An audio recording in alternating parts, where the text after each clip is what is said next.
इस वीडियो में दिखाई गई कहानी एक सब्सक्राइबर के बताए गए अनुभव पर आधारित है। इस वीडियो का उद्देश्य है और स्टोरी टेलिंग और मनोरंजन। हम किसी भी व्यक्ति, जगह और संस्था का मजाक बनाने का प्रयास नहीं कर रहे हैं या उनकी छवि को नुकसान पहुंचाने का प्रयास नहीं कर रहे हैं। इसमें बताई गई घटनाएं प्रमाणित नहीं है। इस कहानी को केवल काल्पनिक और पर्सनल एक्सपीरियंसेस के रूप में ही देखें। ये कहानी सिर्फ एंटरटेनमेंट पर्पस के लिए ही है। हम किसी भी चीज का दावा नहीं कर रहे हैं। राजस्थान के एक रेगिस्तान से भरे गांव के बाहर, जो कि छोटा सा गांव था, उस गांव के बाहर एक बहुत ही पुराना रेगिस्तान के टीलों से भरा हुआ, मिट्टी से भरा हुआ एक कब्रिस्तान हुआ करता था। और वो कब्रिस्तान आज भी है वहां पे, पर वो गांव नहीं है। उस गांव के सब लोग छोड़ के वहां से अलग जगह जा चुके हैं, शिफ्ट कर चुके हैं। वहीं एक परिवार रहता था, जिस परिवार का हादसा मैं आज आपके सामने लेके आया हूँ। और ये हादसा जो हमारे तक लेके आए हैं वो हमारे सब्सक्राइबर हैं, जो उस परिवार के साइड में जो पड़ोसी है, उन्हीं का बताया गया हमें वो हादसा है।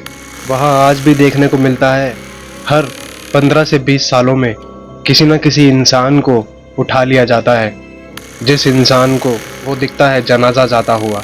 जनाजा किसका? जनाजा जिन्नातों का। जिन्नातों की मैयत जो कि जाती हुई दिखती है, जिसको वो उसको कैद कर लेते हैं और अपने साथ ले चलते हैं, उसकी आत्मा अपने साथ ले चलते हैं।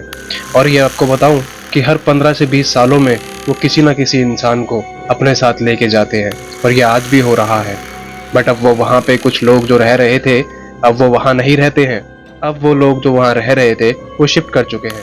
उनमें से ही जिन्होंने ये हादसा हमें बताया वो हमारे सब्सक्राइबर हैं, जिनका नाम है समीर। और ये हादसा जिनके साथ हुआ वो है सोहेल। छोटे से गांव के बाहर रेगिस्तान के मिट्टी के टीलों से भरा हुआ एक कब्रिस्तान था, और उस कब्रिस्तान के पास दूर से आग जलती हुई दिखती थी। जो आग एक नहीं, दो नहीं, तीन नहीं, लगभग 50 आग जलती हुई दिखती थी। और ये लगभग हर 15 से 20 साल के बीच में हुआ करता था, और ये आज भी हो रहा है। पर हाँ, हम इन हादसों की पुष्टि नहीं करते, पर ये हमारे सब्सक्राइबर्स की बताए हुए हादसे हैं। तो सबसे पहले हर हर महादेव, जय श्री राम, जय श्री श्याम। इस हादसे पे चलते हैं। सबसे पहले एक छोटा सा इंट्रो।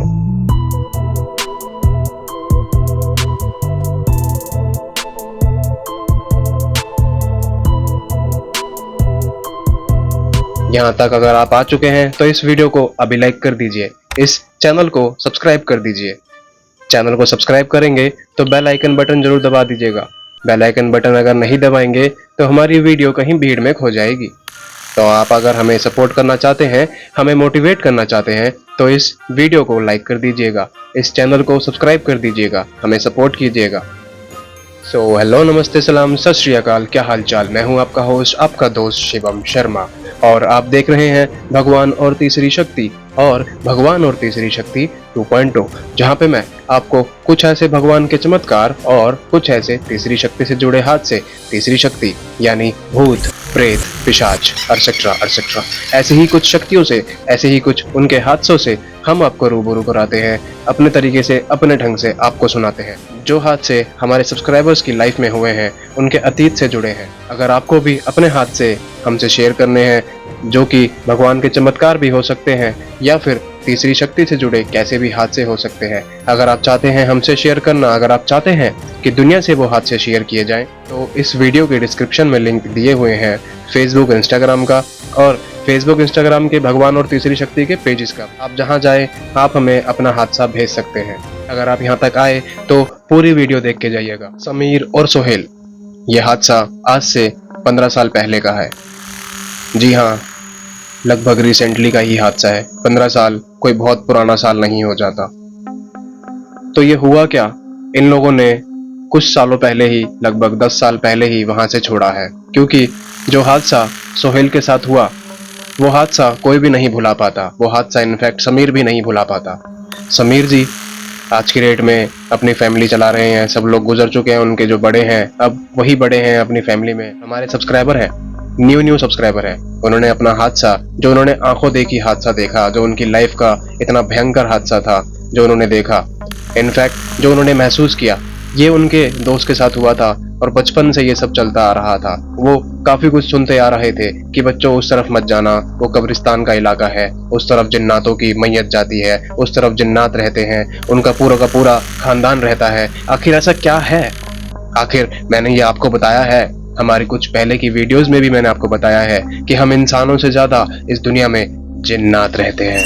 समीर बता रहे हैं कि छोटे भाई, जो मैंने आपको बताया है ना, ये मैं सोच सोच के ना मेरी हालत खराब हो जाती है कि उसकी जगह मैं भी तो हो सकता था, बट पता नहीं भगवान ने मुझे बचाया, और पता नहीं क्या चाहते थे भगवान जो उसके साथ ऐसा हुआ।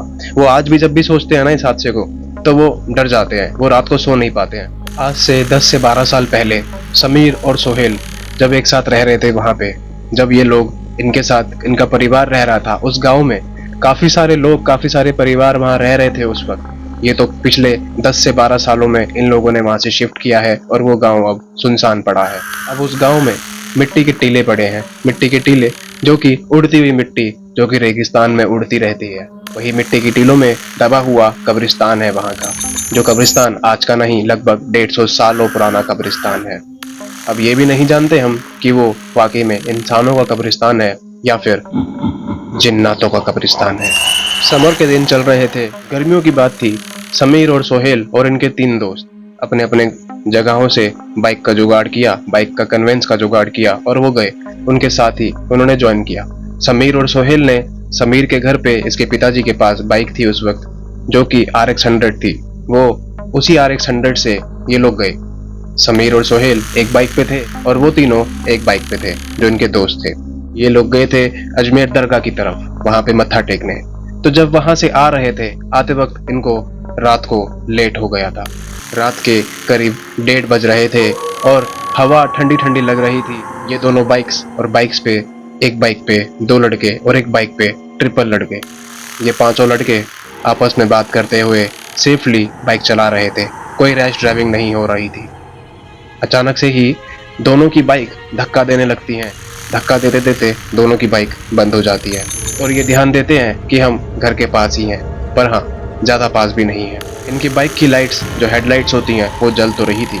इन्होंने थोड़ा सा हैंडल घुमा के चेक किया तो इनकी धड़कनें रुक सी गई थी। इन्होंने क्या देखा कि जिस चीज़ के लिए बचपन से मना किया गया कि जहाँ नहीं जाना, जिस चीज़ के सामने नहीं जाना, तुम आज उसी चीज़ के सामने खड़े हो। इन्होंने ध्यान दिया कि ये उसी कब्रिस्तान के बाहर खड़े हैं 5 लड़के और अपनी बाइक्स के साथ। या हो सकता है कि इनकी बाइक्स जान के वहीं रुकी थी। जब इन्होंने देखा तो इनकी हलक सूख गए थे। अब ये करें क्या? ये बाइक को किक मार रहे हैं पर बाइक स्टार्ट नहीं हो रही है। ये लोग देख रहे हैं कि एक काम करते हैं, धक्का मारते हैं। फिर उन्होंने धीरे धीरे धक्का मारा, पर हालत बुरी हो चुकी थी वो कब्रिस्तान देखकर। जिस चीज को बचपन से बोला गया कि वहां नहीं जाना, आज न जाने जवानी में आके गलती से ये कैसे पहुंच गए उस चीज के सामने। फिर जब ये धक्का दे रहे थे तो हवा एकदम शांत हो गई। एकदम से वहां का जो इलाका था एकदम से शांत हो गया। पीछे से भेड़ियों की आवाज आने लगी। अचानक से कोई आवाज नहीं आ रही थी भेड़ियों की आवाजों के अलावा। तभी जब ये बाइक खींच रहे थे तो इन लोगों ने दूर से एक रोशनी आती देखी, और वो रोशनी थी मशाले, आग की मशाले।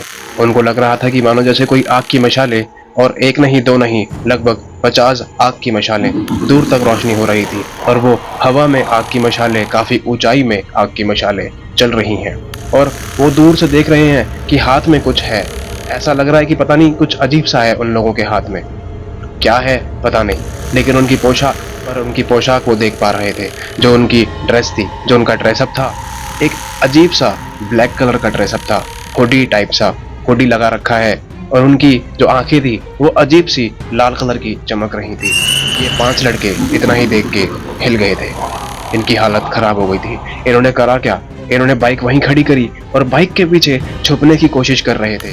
जब वो लोग पास में आए तो इन्होंने देखा कि जो वो 50 लोग चल रहे थे, हर आदमी के हाथ में मशाल जल रही थी, और बीच में खड़े 4 लोगों के हाथ में एक जनाजा था, एक अर्थी थी। इन लोगों ने ध्यान दिया, जब वो लोग पास में आए तो उन लोगों के पैर नजर नहीं आ रहे थे।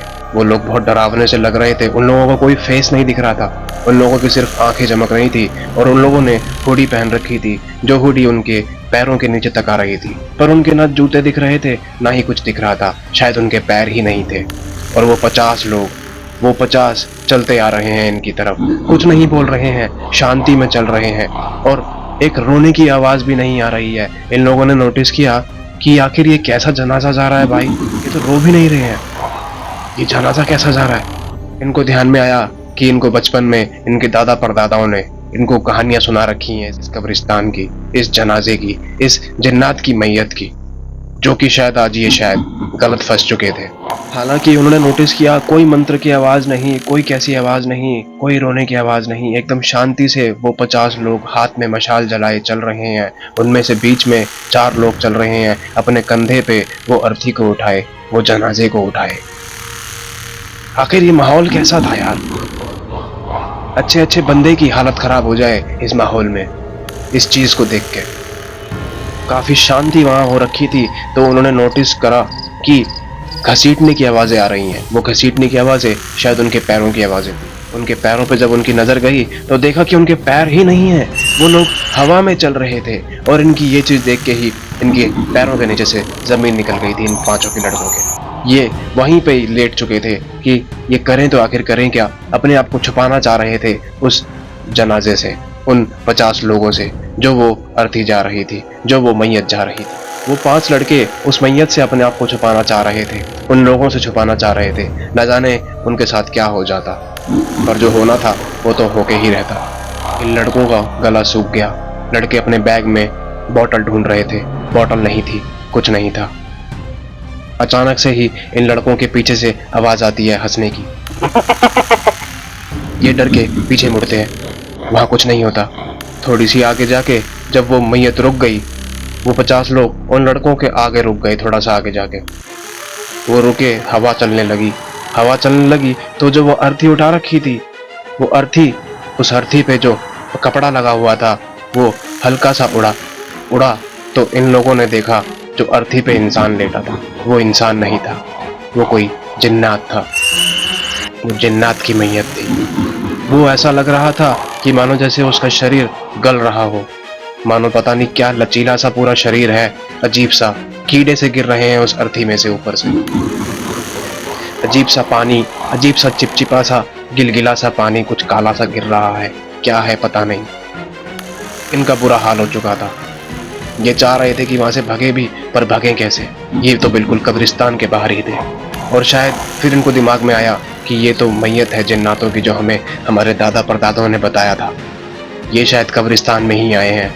अचानक से ही जब वो मैयत मुड़ के कब्रिस्तान की तरफ आने लगी तो ये लोग भी तो वहीं छुपे हुए थे। ये लोग अपने आप को छुपा रहे थे उन लोगों से। वो मैयत कब्रिस्तान में घुस रही थी तो जोर जोर से चिल्ला के वो जिन्नात कह रहे थे,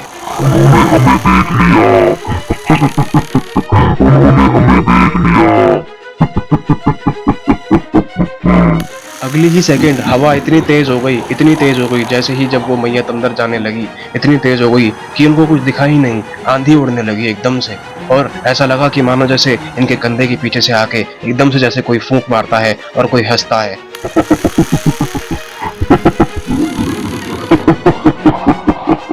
एकदम हंसता है जैसे कोई कंधे के पीछे आके एकदम पीछे मुड़ते हैं तो कुछ नहीं होता है। और एकदम हवा इतनी जोर से चल रही होती है, इतनी जोर से आंधी चल रही होती है कि इनकी हालत, वो सिनेरियो, वो सीन, वो माहौल ही ऐसा चल रहा होता है कि इनकी हालत खराब हो चुकी होती है। इनका गला सूख रहा होता है। चारों 5 लड़के चिल्ला रहे हैं और आवाज जैसे उनकी दब गई हो। ना जाने क्या हुआ उस आंधी के अंदर। अचानक से ही सोहेल के पीछे आके जिन्नात ने बोला, आज हमारी मैयत तुम लोगों ने देखी, अगला नंबर तुम लोगों का होगा, सबसे पहला नंबर तेरा होगा। हम 10-15 सालों में आते हैं, किसी न किसी इंसान को लेके जाते हैं, आज तेरी बारी।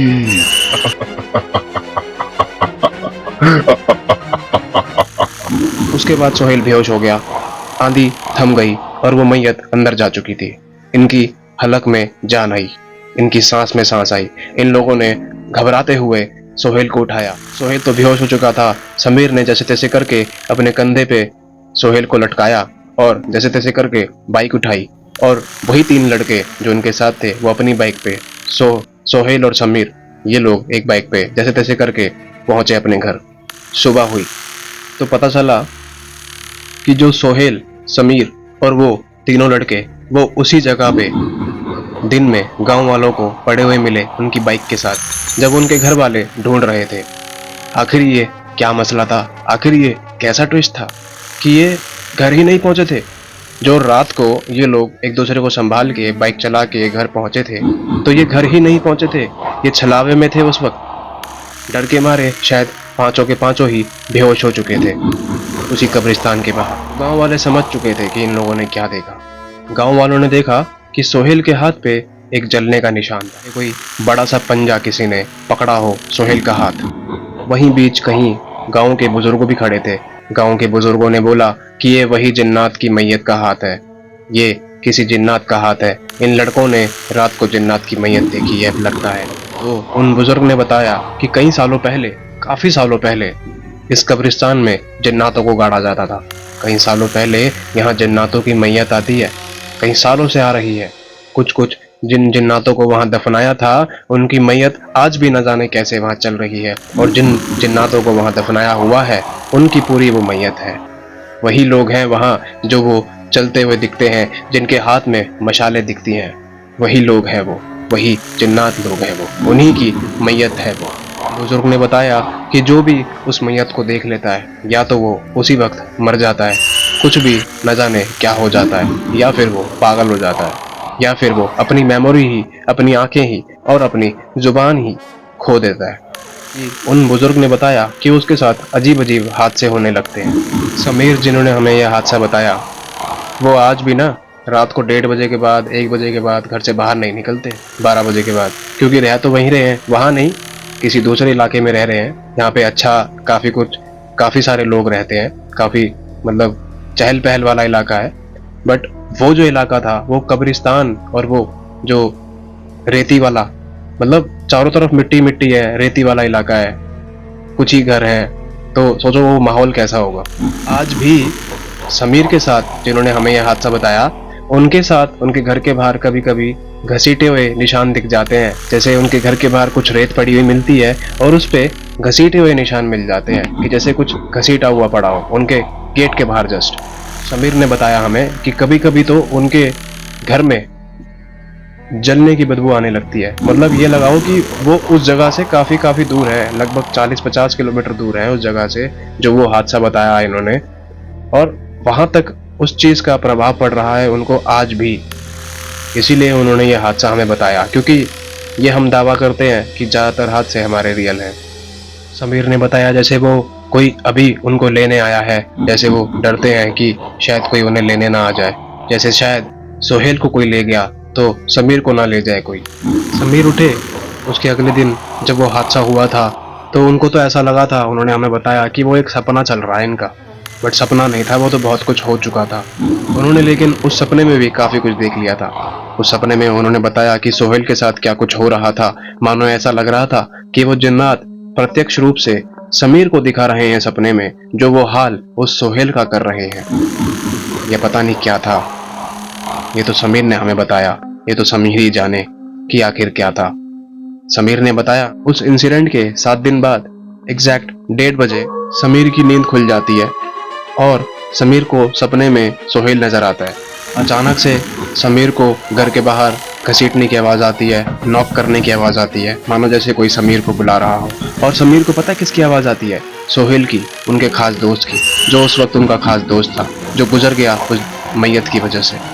एक रात तो हिम्मत कर दी समीर ने कि बाहर देखना ही है, आखिर कौन ये दरवाज़ा बजाता है, आखिर ये घसीटने की आवाज़ कैसे आती है, कौन आता है। तो जब समीर ने हिम्मत करी, देखा एक खिड़की से झांक कर, जैसे ही समीर ने झांक कर देखा उस खिड़की से, उसका खून जम गया। उसने देखा घर के बाहर वही 50 लोग, वही मैयत, और वही 4 लोग जिनके कंधे पे वही जनाजा। और उस जनाजे पे आखिर बताऊं क्या था? ये ट्विस्ट इतना भयंकर है कि आप भी सुन के हैरान हो जाओगे। ये ट्विस्ट है कि उनके कंधे पे उस जनाजे में वो सोहेल लेटा था, उनका दोस्त वही लेटा था। डर के मारे पीछे हो जाता है, वो पीछे होता है, टेबल वगैरह गिरती है, बेड पे गिर जाता है और कांपने लगता है कि ये आखिर मैंने क्या देख लिया। सोहेल उस अर्थी पे, ये कैसे हो सकता है? डर रहा है, डर के मारे कांप रहा है, मानो जैसे टॉयलेट ही निकल जाएगा। उस रात न जाने कैसे उसने काटी समीर ने, और समीर की तबीयत उस रात से बिगड़ने लगी। समीर भी बहुत ज़्यादा खराब होने लगा, उसकी तबीयत बहुत खराब होने लगी। ऐसे ही पता चल रहा था कि दूसरी तरफ सोहेल को सपना आ रहा था समीर का। ऐसे ही वो जो बाकी के 3 लड़के थे उनको भी एक दूसरे का सपना आ रहा था कि वो लोग अर्थी पे बैठे हैं और वही मैयत है। इन 5 लड़कों का डर के मारे यही हाल चल रहा है। समीर के घर वाले, उन लड़कों के घर वाले, सोहेल के घर वाले, सब लोग डॉक्टर के पास लेके जा रहे थे। डॉक्टर कुछ बता ही नहीं पा रहे थे आखिर हो क्या रहा है बच्चे को, कुछ नहीं पता, कुछ बता ही नहीं पा रहा था डॉक्टर की हो क्या रहा है बच्चों को।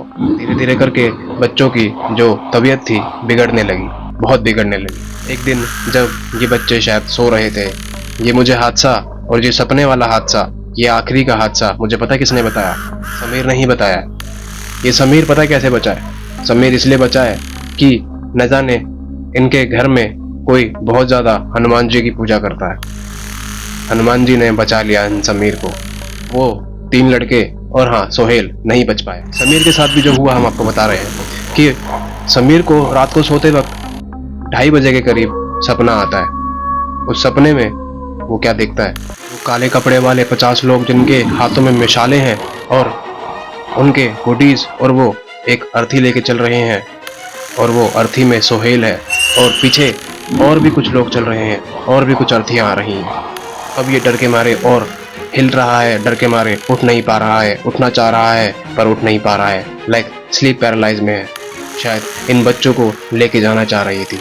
जैसे मैंने आपको बताया कि हर 10, 15, 20 सालों में वो किसी न किसी इंसान को अपने साथ लेके जाते हैं। और तो और आपको मज़े की बात मैं ये बताऊं कि जब वो अर्थी देख रहे थे, जिस अर्थी पे सोहेल लेटा था, उस अर्थी पे कुछ लिखा हुआ था। न जाने वो बोर्ड था कि क्या था। समीर ने हमें बताया कि वो धुंधला धुंधला सा नजर आ रहा था, पर हाँ जो लिखा था वो साफ नजर आ रहा था। उस पे जो लिखा था कि अगली अर्थी खाली है, अब किसकी बारी है? सोहेल अचानक गायब हो गया। वो लड़के अचानक गायब हो गए रातों रात अपने कमरों से। कहाँ गए, किसने पकड़ा, किसने उठाया, कुछ हुआ है, कुछ नहीं हुआ है, खत्म हुए हैं, क्या हुआ है, कहाँ गए, भागे हैं, कुछ नहीं पता आज तलक। समीर इसलिए बचा हुआ है क्योंकि उस रात समीर डर के मारे अपने पिताजी के पास चला गया था। उसके पिताजी हनुमान जी के बहुत बड़े पुजारी थे, इसलिए समीर बच गया। समीर ने यह हादसा बताया कि वो मैं आज तलक नहीं भूल पाता हूँ। बड़े उन्होंने कवच पहन रखे हैं, हनुमान जी के पास मेहंदीपुर बालाजी भी गए हैं, वहां पे भी उतारा करवा के आए, पर वो लड़कों को आज तलक नहीं ढूंढ पाए। वो पूरा गांव ढूंढता है, पूरा गांव ही छोड़ के चले गया, अपने अपना वो शिफ्टिंग कर गया। उस हादसे के बाद ही तो गांव वालों ने वहां से शिफ्टिंग कर ली थी कि न जाने अब कितने बच्चों को भुगतना पड़ जाएगा ये सब कुछ, और न जाने बच्चों के बाद और किसी और को भी भुगतना पड़ जाए। तो वो उन्होंने सिर्फ पहला और आखिरी हादसा ही होने दिया उस गांव में। उन्होंने उन जिन्नातों को ही वो एरिया दे दिया। और मैं आपको बताऊं, ये मैंने आपसे पहले भी बोल रखा है अपने हादसों में, कुछ वीडियोस में, कि हम इंसानों से ज़्यादा इस दुनिया में जिन्नात रहते हैं। उनका हक ज़्यादा है हम इंसानों से ज़्यादा, क्योंकि आखिर ये है भी तो कलयुग। जाने से पहले आपको बताऊं कि समीर खुश है, अपने परिवार में सब ठीक है।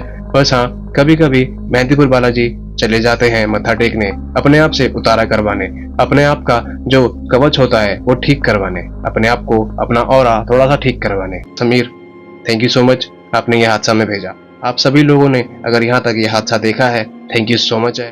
स्टे ट्यून रहें, बहुत सारे हादसे बहुत जल्द आने वाले हैं जो कि 100% रियल हैं। स्वस्थ रहें, खुश रहें, अपने परिवार के साथ हंसते खेलते रहें। जय श्री राम, हर हर महादेव, जय श्री श्याम।